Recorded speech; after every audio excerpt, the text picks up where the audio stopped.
War of power. Iran versus Israel versus USA. Who really wins? Iran বনাম Israel এবং America এই যুদ্ধে কে জিতবে? পাওয়ারের যুদ্ধ। ইরান বনাম ইসরায়েল বনাম আমেরিকা। আসলে কে জিতবে? ২০২৬ সালে শুরু হওয়া সংঘাতে ইরান, ইসরায়েল এবং আমেরিকার মধ্যে উত্তেজনা ভয়ঙ্কর রূপ নিয়েছে।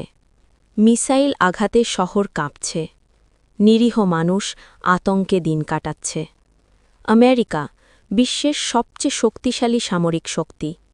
আধুনিক প্রযুক্তি, স্টেলথ জেট, নিউক্লিয়ার শক্তি। যদি সরাসরি যুদ্ধ হয়, আমেরিকার শক্তির সামনে দাঁড়ানো সহজ নয়। ইসরায়েল ছোট দেশ, কিন্তু ভয়ঙ্কর প্রতিরক্ষা ব্যবস্থা।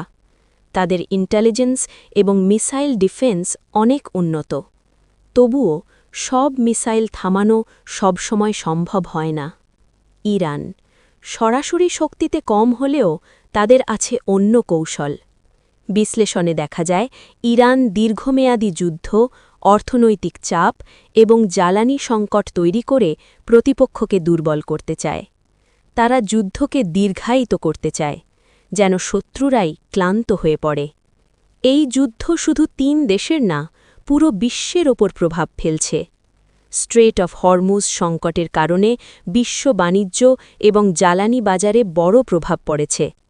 তেলের দাম বাড়ছে, অর্থনীতি কাঁপছে, পৃথিবী অস্থির হয়ে উঠছে।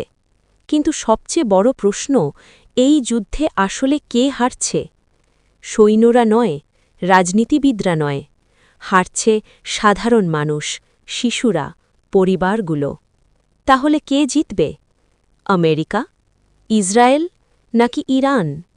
সত্যটা হল, এই ধরনের যুদ্ধে কেউ পুরোপুরি জেতে না।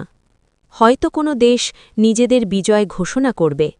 বাস্তবেও বিভিন্ন পক্ষ নিজেদের বিজয় দাবি করে, কিন্তু যুদ্ধ চলতেই থাকে।